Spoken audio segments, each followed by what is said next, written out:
Good evening, and thank you for hearing us all this evening. I haven't even started yet. Sorry.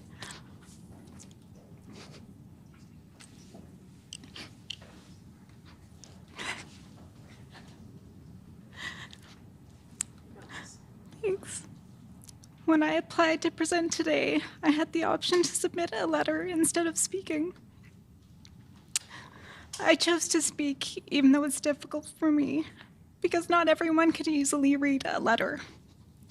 A person with dyslexia or another print-based learning disability might be able to sound out the words, but that doesn't mean that they can fully understand what they've read. And that's exactly why we're here today, because everyone deserves the right to read and to comprehend. I have an 11-year-old daughter, Cece, now in grade 6. She is smart, creative, funny, and active. In grade 1, we started noticing that something wasn't quite right academically. But it was during COVID, and when we asked about her reading and writing, we were told it's normal, and don't worry, it will come. Grades 1 and 2 went by. She was in a reading group, but there was no assessments or conversations about her struggles. When we asked again, we heard the same reassurance. Don't worry, it will come. In grade 3, the workload increased, and Cece started finding ways to cope so no one would notice. She copied classmates, guessed words from pictures, and used her intuition to get by. These strategies helped her stay unnoticed, but created tension with friends who thought she was just lazy. One day, she had to write her name on the board and misspelled it, flipping 2 letters. Another student called it out, and she felt humiliated. How, she thought, could she spell her own name wrong in grade 3? That October, we were lucky enough to have Dr. Valdine Bjornson, a certified reading clinician, working at our school. She suggested Cece needed an assessment and was put forward to the school psychologist.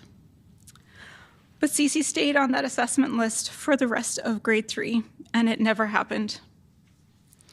We watched our once confident, outgoing child lose her spark. Finally, we decided to have her assessed privately that summer before grade 4. The assessment cost over $2,500, something that we are fortunate and privileged to be able to afford, but many other families can't. Over the past few years, we've watched her confidence fade. Research shows that children who go undiagnosed beyond age 8 are at much higher risk for anxiety and depression. Cece was diagnosed at 9.5. Honestly, if she knew that I was here today talking about her dyslexia, she'd want the ground to open up and swallow her whole, as much as we tried to convince her. That her brain works differently, that dyslexia gives her creativity and insight. She doesn't see that. She just feels different. She's the kid who's pulled from class for support, the one with a different looking worksheet, the one who goes to tutoring while others get to go home after school and relax. Cece attends Laidlaw School, where a friend of mine's sons are also students. One is a couple years older, one is 1 year younger. When her sons were in grades 1 and 2, the school approached her and they said that her children might have dyslexia and offered assessments. Both were tested and neither had a learning disability. My question is, how are those 2 children flagged and assessed so quickly, while my daughter, who actually has dyslexia, was not? This is why universal screening is essential. Every child deserves the same opportunity to be screened in the same evidence-based way. It shouldn't depend on who their teacher or support staff happens to be. Had Cece been screened earlier, I can't help but wonder who she would be today. Some might ask, what's the difference between being diagnosed at age 6 versus age 9? The difference is enormous. Those are the formative years when reading intervention is most effective. Cece told me recently that her brain is a dum-dum. She asked, if I'm so smart, why do I need so much tutoring?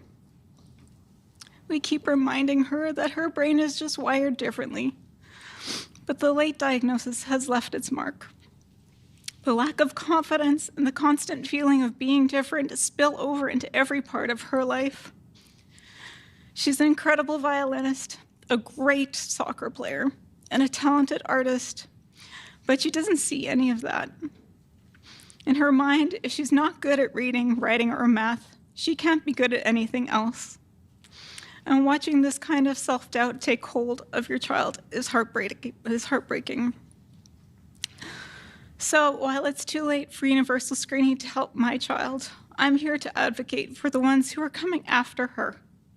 For the children who, like Cece, may be hiding their learning struggles because they don't want to be seen as different. They deserve the right to learn and to succeed, not to slip through the cracks, retreat into the shadows, or act out just to avoid feeling stupid. And this is why Bill 225 matters. Thank you. Thank you, Ms. Ward, for sharing your story so openly and honestly with us. Thank you. Questions? Emily Lamoureux.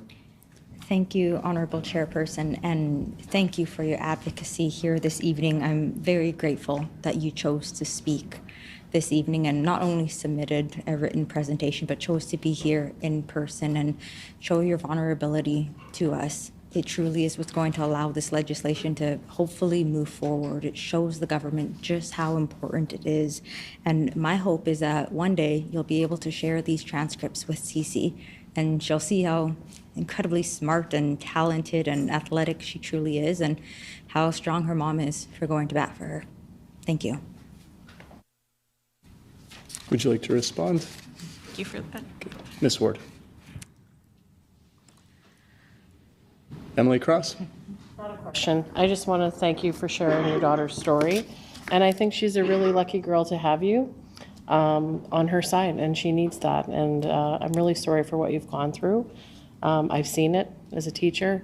Been that teacher who hasn't been allowed to say anything, and I pull the parent to the side and I go, I'm not supposed to say this, but I'm telling you anyways. Because we have to do that, let's be honest. So thank you for advocating for others, and don't stop advocating for your daughter. Ms. Ward. Yes, thank you. I did have to ask if a teacher or if anybody would consider it to be dyslexia, and we weren't really pushed in that direction until we had somebody say to us that, yeah, but we had to ask the question outright. Emily Cook. Thank you so much for coming tonight. That can't have been easy. As a parent, I felt that. And you touched on a couple of really important points, and you reinforced points that I think Dr. Pagura made and Mrs. Vort from Dyslexia Canada about the impact of intervention earlier rather than later. So I want you to know that your presentation tonight makes a difference and will impact what happens here tonight. So thank you. Ms. Ward. Thank you. Any further questions? Thank you for your presentation tonight.